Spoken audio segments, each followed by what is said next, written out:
नमस्कार दोस्तों, हमारे चैनल पर आप सभी का स्वागत है। आइए जानते हैं श्रवण कुमार के माता पिता अंधे कैसे हुए। त्रेता युग में एक ऋषि थे, उनका नाम शांतनु था और उनकी पत्नी का नाम ज्ञानवंती था। उन दोनों के कोई संतान नहीं थी। एक दिन ऋषि और उनकी पत्नी घर के आंगन में बैठे थे। तभी ब्रह्म ऋषि नारद जी प्रकट हुए। दोनों पति पत्नी ने नारद जी की खूब आवभगत की, खूब सेवा की। उनकी सेवा से प्रसन्न होकर नारद जी ने ज्ञानवंती को आशीर्वाद दिए। सौभाग्यवती भव, आयुष्मती भव, पुत्रवती भव। यह आशीर्वाद शंकर ज्ञानवंती ने पूछा कि हे ऋषि, क्या आपका तीसरा आशीर्वाद भी सफल होगा?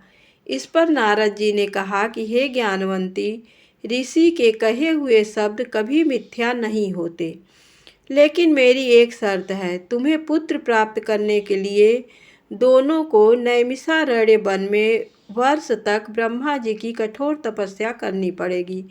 तब ऋषि और उनकी पत्नी नारद जी के बताए अनुसार नैमिषारण्य वन में जाकर ब्रह्मा जी की कठोर तपस्या की।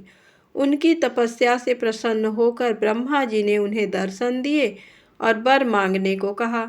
शांतनु बोले, हे प्रभु, मुझे पुत्रवान होने का वर दो।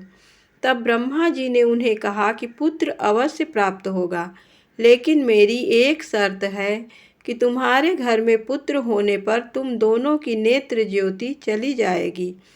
इस पर शांतनु ने कहा कि हे प्रभु, क्या हुआ कि यदि मेरी नेत्र ज्योति चली जाएगी? मैं पुत्रवान तो कहलाऊंगा, लोग मुझे नपुंसक तो नहीं कहेंगे। मुझे आपकी सभी शर्तें मंजूर हैं।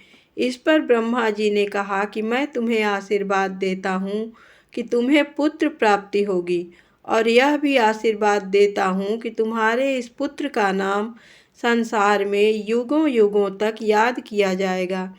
बाद में शांतनु के पुत्र होने पर दोनों माता पिता की नेत्र ज्योति चली गई और वो अंधे हो गए। उस बालक का नाम श्रवण कुमार रखा गया। धन्यवाद।